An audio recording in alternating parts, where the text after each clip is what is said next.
Le Qatar est un pays passionné par la gastronomie. On aime manger au restaurant et c'est très multiculturel. Bonjour et bienvenue dans Qatar 365. Je suis Leila Oumeira. Vous avez certainement deviné que dans cet épisode, nous allons explorer tous les types de cuisine que l'on trouve ici au Qatar, un pays où se mélangent de nombreuses cultures en matière de gastronomie. En apparence, Doha compte de nombreux restaurants chics et haut de gamme. Il y en a pour tous les goûts.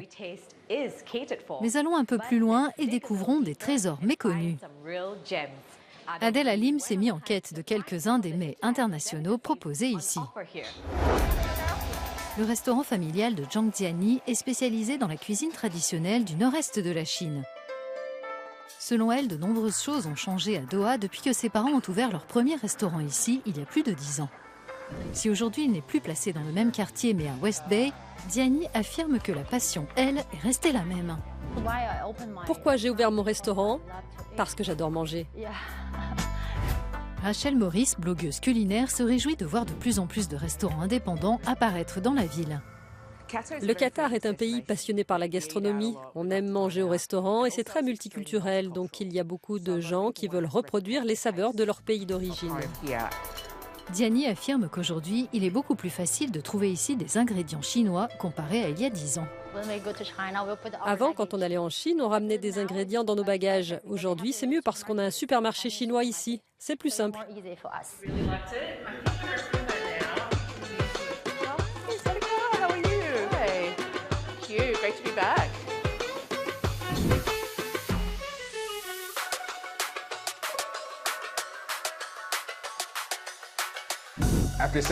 Après avoir découvert l'authentique street food du nord-est de la Chine à West Bay à Doha, nous avons rejoint le quartier animé de Bin Mahmoud pour goûter non pas une, deux, mais 3 cuisines asiatiques différentes, thaïlandaises, birmanes et vietnamiennes. Allons-y Rachel. Je n'avais jamais goûté à la cuisine birmane proprement dite. Et je dois dire que je suis séduite. L'un de mes plats préférés sur le menu, ce sont les spaghettis birmans. Pour moi, cela remplit toutes les cases. C'est sucré, salé, croquant. Il y a des cornichons en ingrédients. C'est vraiment cool. La cuisine birmane est une nouveauté ici. Les gens sont contents d'essayer de nouvelles choses à Doha. Tuk Tuk Saigon a ouvert ses portes pendant la Coupe du Monde de football. Avec l'arrivée au Qatar de supporters du monde entier, la scène culinaire est devenue beaucoup plus internationale. L'offre alimentaire est plus vaste. Il y a plus de variétés, les gens peuvent donc en profiter davantage. Et puis au Tuk Tuk Saigon, on ne vous présente pas uniquement de la nourriture, il y a aussi l'ambiance. On fait venir la décoration de Thaïlande et du Vietnam pour que vous puissiez profiter du cadre et de la qualité des aliments que nous servons. Après avoir goûté 3 cuisines dans un seul restaurant, nous nous rendons dans 3 restaurants réunis sous un même toit. Si c'est la nourriture qui nous a amenés ici, ce que nous contribuons aussi à créer, c'est une communauté de gourmets. Donc oui, la nourriture est très importante ce soir, mais il s'agit aussi de s'amuser et de rencontrer de nouvelles personnes. Des visites guidées gourmandes, c'est ce que propose ce blogueur culinaire. L'une de nos visites s'appelle Foodies on the Go, qui nous emmène dans 3 restaurants différents dans une même rue ou dans un même secteur. Et l'autre, c'est Foodies Under One Roof, comme ici au West End. Nous nous rendons dans 3 restaurants différents, mais à l'intérieur d'un hôtel ou d'un complexe hôtelier. La journée, Thierry Bouffe travaille dans le secteur pétrolier et gazier. Il s'est lancé dans le blogging culinaire il y a 3 ans. Je fais cela pour m'amuser. Je tire beaucoup de satisfaction à explorer ma passion. Et il y a 2 aspects à cela. Je sors les convives de leur zone de confort en les emmenant dans des endroits de Doha dont ils ne soupçonnent peut-être même pas l'existence. Donc ils me font confiance. Deuxièmement, j'essaye d'aider des restaurants moins connus, en particulier les plus petits, en y emmenant des personnes qui n'en ont peut-être jamais entendu parler.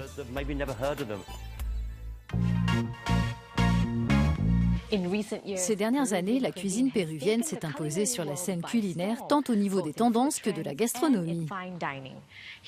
Ici, au Koya du W Doha Hotel and Residences, le restaurant le fait à sa manière.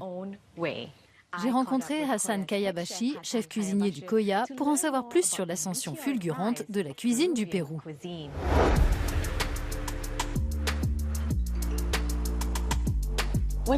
Quand on pense à la cuisine péruvienne, on a en tête le ceviche et le quinoa. Mais il y a bien plus que cela, n'est-ce pas, chef?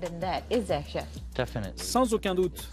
Le ceviche représente le Pérou en quelque sorte. Mais il y a bien plus que cela. Dans ce pays, il existe 3000 types de pommes de terre différentes, comme près d'une centaine de types de maïs. Avant le XVIe siècle, en Europe et en Orient, on ne savait pas ce qu'était la pomme de terre. Elle est originaire du Pérou. Il y a aussi des piments qui sont spécifiques à ce pays. Là-bas, ils entrent dans la composition de presque tous les plats.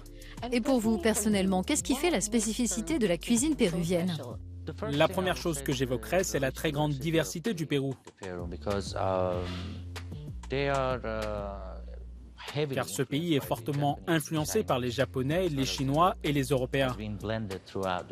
Tout cela s'est mélangé au fil des ans dans la cuisine péruvienne. Et il y a aussi les produits que les gens ont importés du Japon et de Chine. Évidemment, ils ont créé la cuisine chifa, que l'on ne trouve qu'au Pérou. Il s'agit de l'influence chinoise dans la cuisine péruvienne. Il y a aussi le Nikkei, l'influence japonaise dans la gastronomie du Pérou. La cuisine péruvienne trouve un très bon écho dans le monde entier. Ces 20 dernières années, le nombre de restaurants dédiés a explosé à travers le monde, en raison de la diversité et de la richesse de la cuisine du Pérou. Chef, on m'a dit que vous avez préparé quelques ingrédients pour nous. Qu'allez-vous nous préparer? Nous n'allons pas vous laisser rentrer chez vous l'estomac vide. Nous avons ici un plat appelé arroz Nikkei. C'est notre plat signature et c'est délicieux. Permettez-moi de vous montrer sa préparation en cuisine.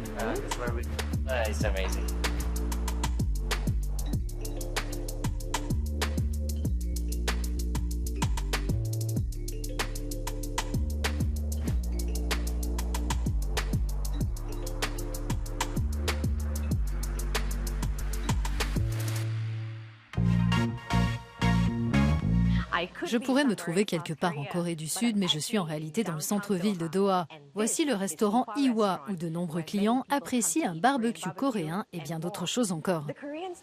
La manière coréenne de griller la viande est aujourd'hui à la mode dans le monde et beaucoup la considèrent comme une expérience culinaire interactive. Je suis venue ici pour connaître les raisons d'un tel engouement. Le barbecue coréen a toujours été populaire en Corée du Sud. Mais portée par l'essor mondial de la pop et des séries de ce pays, cette spécialité s'est fait connaître dans le monde entier. Le premier restaurant Iwa du Qatar a ouvert ses portes en 1998, des années avant la vague culturelle coréenne. Aujourd'hui, Sungmoon a repris le flambeau de ses parents en créant 2 établissements de plus. Pour ceux qui n'en ont jamais fait l'expérience, qu'est-ce qui caractérise le barbecue coréen et qui en fait une expérience culinaire interactive? Le barbecue coréen est différent dans le sens où tout le monde autour de la table participe. Notre viande est coupée en fines tranches pour qu'elle cuise facilement et le temps désiré. Nous proposons également une grande variété d'accompagnements. Ils complètent la viande que l'on mange dans une feuille de laitue. Vu la quantité de nourriture servie lors d'un barbecue coréen, il est préférable de le déguster à plusieurs, entre amis ou en famille. Il y a le son, mais aussi l'odeur qui mettent clairement en appétit. Et une fois que vous aurez pris une bouchée, vous en redemanderez. Sungmoon affirme qu'il n'y a pas de règle pour déguster un barbecue coréen, tout est permis, mais il y a une chose à garder en tête. De nombreuses personnes pensent que la viande doit être découpée avant d'être mise sur le grill. La bonne manière de la faire griller, c'est d'attendre qu'elle soit en général bien cuite ou à point, avant de prendre les ciseaux et de la couper en petits morceaux. Que vous le dégustiez au déjeuner ou au dîner, en couple ou en groupe, le mélange de plats, de sauces, de viande et de saveurs rend le barbecue coréen aussi varié que le pays dont il est originaire. De la Corée du Sud à l'Asie du Sud-Est, du barbecue à une nourriture réconfortante, nous sommes maintenant chez Mama Rosie, un restaurant qui propose une carte très complète de plats malaisiens et indonésiens cuisinés comme à la maison.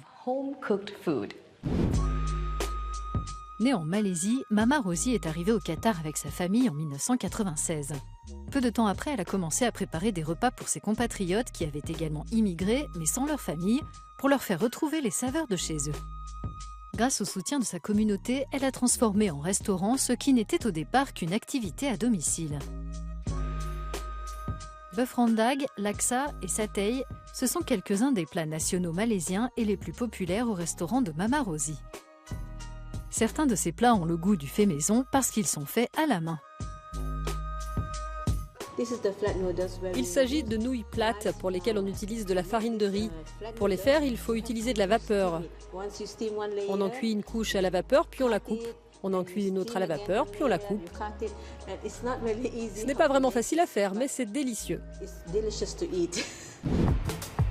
Non loin de Mama Rosie, on trouve Polka, le premier et le seul restaurant polonais du Qatar. Magda Lux a ouvert Polka fin 2022, principalement parce que la cuisine polonaise lui manquait.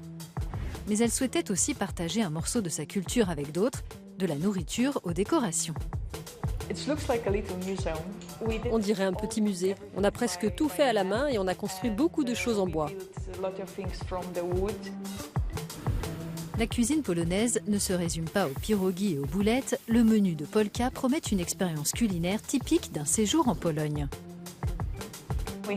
Nous avons ce que l'on appelle le chou pressé ici, mais en Pologne, nous l'appelons golumki. C'est un rouleau de chou farci à la viande et au riz. Et ça, c'est un peu comme une pizza. Nous l'appelons zapiekanka, c'est délicieux.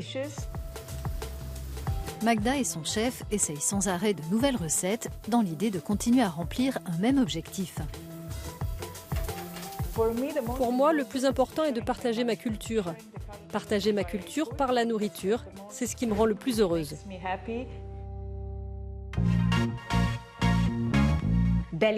Nous sommes rassasiés de saveurs et d'émotions.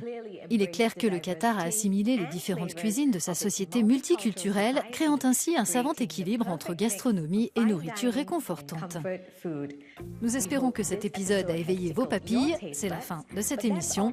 Pour en savoir plus, rendez-vous sur euronews.com et connectez-vous avec nous via notre hashtag. Merci de votre attention et à bientôt dans Qatar 365.